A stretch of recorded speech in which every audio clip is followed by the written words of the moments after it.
Hello friends, आज के video में हम बात करने वाले हैं बायोलॉजी की। आज के वीडियो में मैथ की बात नहीं करेंगे, हम बायोलॉजी यानी कि जीव विज्ञान की बात करेंगे। ठीक, बायोलॉजी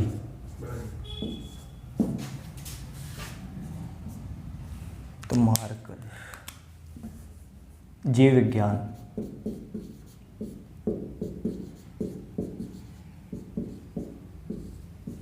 ठीक, विज्ञान की वह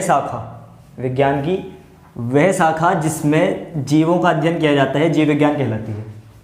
किसका अध्ययन किया जाता है? जीवों का। अब सभी जीव जंतु होते हैं, जैसे कि मानव, पक्षी और आपका पेड़ पौधे। ठीक, इसी तरीके ये सभी जीवधारी होते हैं, सभी होते हैं। इनका अध्ययन किया जाता है, किसमें किया जाता है? जीव विज्ञान में। और जीव विज्ञान का जनक किसे कहा जाता है? सबसे पहले जान लेते हैं जीव विज्ञान का जनक किसे कहा जाता है। जीव विज्ञान का जनक कहा जाता है अरस्तु। अरस्तु जो कि एक ग्रीक दार्शनिक हैं। ग्रीक दार्शनिक, ये अरस्तु एक ग्रीक दार्शनिक हैं और इनको जीव विज्ञान का क्या कहा जाता है? जनक कहा जाता है। ठीक, इन्होंने ही जीव विज्ञान के बारे में बताया था। बहुत सारी चीज़ें बताई कि मानव, पक्षी, पेड़ पौधे ये सब जीव विज्ञान के अंतर्गत आते हैं। एक अलग शाखा को इन्होंने बनाया। और अरस्तु जो है, इनका जो टाइम पीरियड है वो 384 से 322 BC है, बिफोर क्राइस्ट।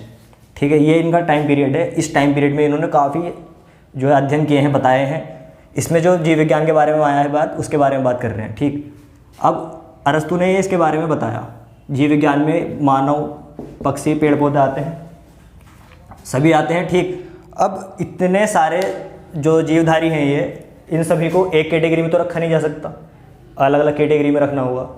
तो अलग अलग कैटेगरी में रखने के लिए इसको अरस्तु ने ही बताया कि जो कैटेगरी है ना, मानव, पक्षी, इनको दो कैटेगरी में बांट देते हैं। कौन से दो कैटेगरी में बांट देते हैं? एक तो जंतु समूह, एक जंतु समूह है। दूसरी कैटेगरी है वनस्पति समूह। वनस्पति समूह दो कैटेगरी में बांट दिया, एक जंतु समूह में, वनस्पति समूह में। ठीक, एक तो इन्होंने वर्गीकरण किया। इनके अलावा एक दार्शनिक या एक वैज्ञानिक आप कह सकते हैं, लीनियस। कौन है? लीनियस। इन्होंने भी वर्गीकरण किया। लेकिन अरस्तु ने तो बताया समूह के बारे में कि समूह है, जंतु समूह और वनस्पति समूह। इन्होंने जो बताया जगत के बारे में बताया। कौन से जगत के बारे में? एक तो बताया इन्होंने जंतु जगत, और दूसरा इन्होंने बताया पादप जगत। ठीक, पादप जगत।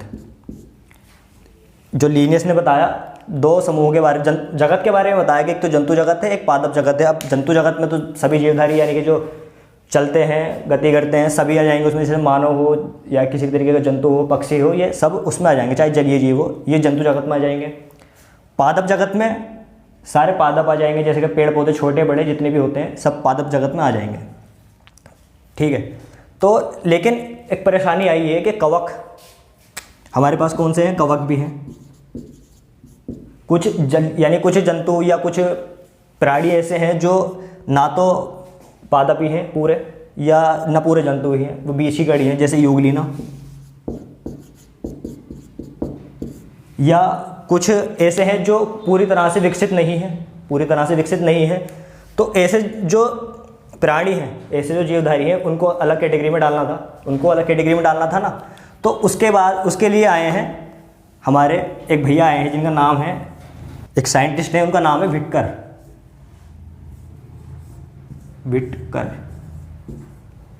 विटकर हैं एक साइंटिस्ट, जिन्होंने बताया कि जो आपने जो अभी तक ये किया था ना वर्गीकरण, जो वर्गीकरण किया था ना, जो जंतु जगत और पादप जगत बताए थे, जंतु जगत और पादप जगत जो बताए थे, उसका इन्होंने और क्लासिफिकेशन किया और वर्गीकरण किया।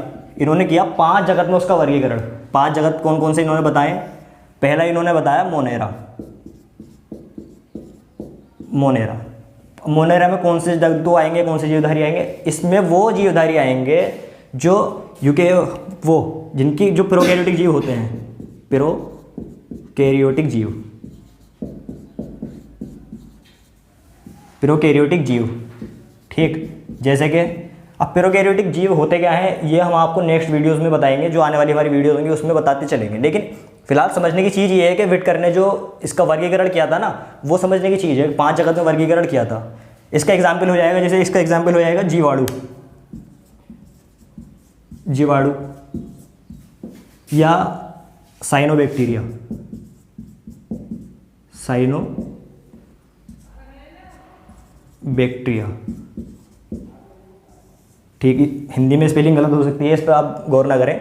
तो एक तो इन्होंने बताया मोनेरा, इसमें वो आएंगे जो प्रोकैरियोटिक जीव होंगे। प्रोकैरियोटिक जीव में थोड़ा सा बता देता हूँ, ऐसे जीवधारी जो सबसे पहले पृथ्वी पर आए या पाए गए, जिनमें कोशिकाएं विकसित नहीं हुआ करती थी, कोशिका विकसित नहीं होती थी, वो होते थे प्रोकैरियोटिक जीव, ठीक। इसके बाद इन्होंने बताया दूसरे नंबर पर प्रोटिस्टा, प्रोटिस्टा, ठीक। अब थोड़ा थोड़ा विकास होना शुरू हुआ। इनकी जो कोशिका थी ये विकसित नहीं थी, अब कोशिका विकसित होनी शुरू हुई। तो अब ऐसा थोड़ी है कि एक डायरेक्टली बहुत सारी कोशिकाएं बन गई, ऐसा नहीं हुआ। इसमें आए तुम्हारे आपके यूकैरियोटिक जीव, यूकैरियोटिक जीव, और ख़ास तौर से एक कोशिकीय जीव, एक कोशिकीय, एक कोशिकीय यानी कि जो थोड़ी थोड़ी उनकी कोशिकाएं विकसित होनी शुरू हुई और एक कोशिकाएं के जीव थे वो। जैसे कि इसमें आएगा आपका, अभी जो मैंने आपको बताया ना, मैंने आपको बताया अमीबा, अमीबा इसका एग्जाम्पल हो जाएगा कि एक कोशिका होता है और इसकी कोशिका विकसित होती है, और विकसित कोशिका क्या होती है उसके बारे में हम आपको आगे बताएंगे, ठीक। अमीबा आएगा, युगलीना आएगा इसमें, युगलीना, और प्रोटोजोआ भी इसमें आ जाएगा, प्रोटोजोआ, ठीक। थर्ड जो इन्होंने बताया, थर्ड बताया इन्होंने पादप को, थर्ड बताया पादप जगत। पादप जगत को आप बहुत अच्छे से जानते हैं, ठीक। इसके बाद फोर्थ बताया इन्होंने कवक। कवक क्या होते हैं, इनके बारे में पूरी डिटेल के साथ हम आगे की वीडियो में पढ़ेंगे, क्योंकि इसका जब हम यानी क्लासिफिकेशन कर रहे हैं तो इसके आगे और फर्दर क्लासिफिकेशन किया जाएगा, ठीक। इसके अलावा बताया इन्होंने जंतु जगत,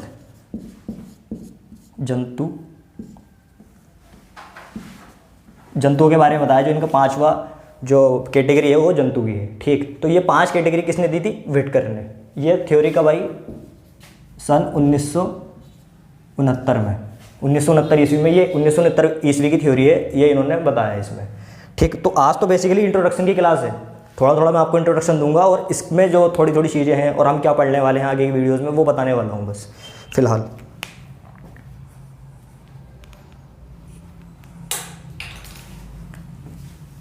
अब इसमें आपको मैं बता देता हूँ कि आगे की वीडियोस में हम क्या क्या पढ़ेंगे, क्या क्या चीज़ें इसमें बायोलॉजी में पढ़ने वाली हैं। लेकिन उससे पहले कुछ इंपॉर्टेंट चीज़ें लिख देता हूँ मैं, जैसे कि जीव विज्ञान का जनक कैसे कहा जाता है? जीव विज्ञान का जनक कहा जाता है अरस्तु को। लेकिन जब अरस्तु ने जीव विज्ञान का वर्गीकरण किया था ना, उस वक्त जीव विज्ञान का नाम जीव विज्ञान नहीं था, उस टाइम इसका नाम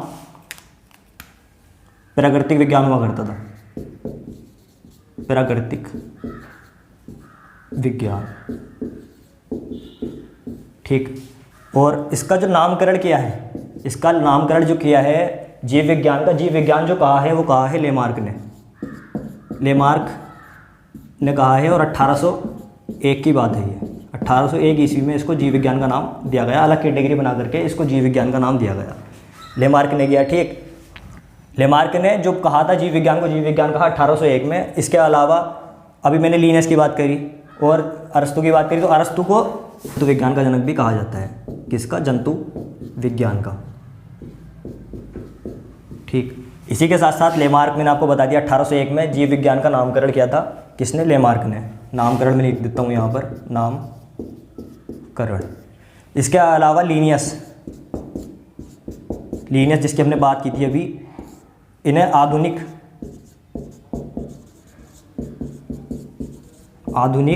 वर्गीकरण,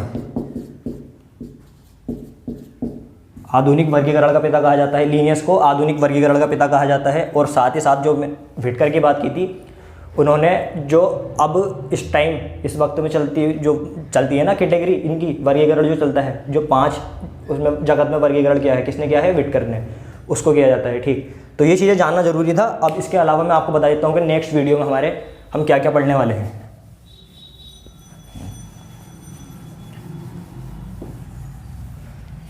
देखो, नेक्स्ट वीडियोस में हम पढ़ने वाले हैं कोशिका के बारे में। जीवन की सबसे छोटी इकाई होती है कोशिका। कोशिका के बारे में पढ़ने वाले हैं कि इसकी खोज किसने की थी, कौन सी कोशिका के होती है, कोशिका कितने प्रकार की होती हैं, एक कोशिका क्या होती है, कोशिका प्रोकैरियोटिक क्या होती है या यूकैरियोटिक कोशिका क्या होती है, ये सब हम आगे की वीडियोस में पढ़ने वाले हैं।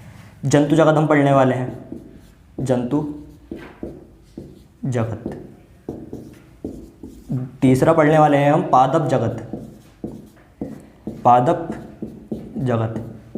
ठीक, पादप जगत में हम पढ़ेंगे कि कौन से पेड़ एक बीज पत्री होते हैं, कौन से द्विबीज पत्री होते हैं, कौन से मोनोकोट, डाइकोट, बाइकोट ये होते हैं। ठीक, इसके अलावा पढ़ने वाले हैं हम जो सबसे इंपॉर्टेंट टॉपिक है मेरे नज़रों में, मानव। सभी कुछ इस पर तो डिपेंड करता है, मानव पे।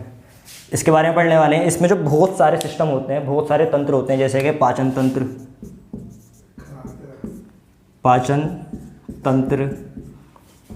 श्वसन तंत्र।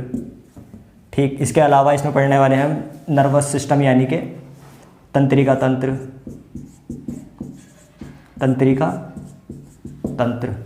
और भी बहुत सारे इसमें जो पढ़ने वाले हैं हम, बहुत सारे तंत्र हैं जो पढ़ने वाले हैं, जो मानव के बारे में हमें एक अच्छी नॉलेज प्रोवाइड करेगा। और बहुत ज़रूरी है इसको पढ़ना, क्योंकि भले एग्जाम में कितना ही पूछा जाए, लेकिन हमारी एक बेसिक अंडरस्टैंडिंग होनी चाहिए किस चीज़ की, हमारे अपने बारे में। ठीक, इसके अलावा आप पढ़ने वाले हैं, अब मानव की बात करिए तो मानव के रोग पढ़ेंगे। इसमें रोग पढ़ेंगे, वो मानव के भी होंगे और सभी के होंगे ऊपर के। ठीक, इसी तरह से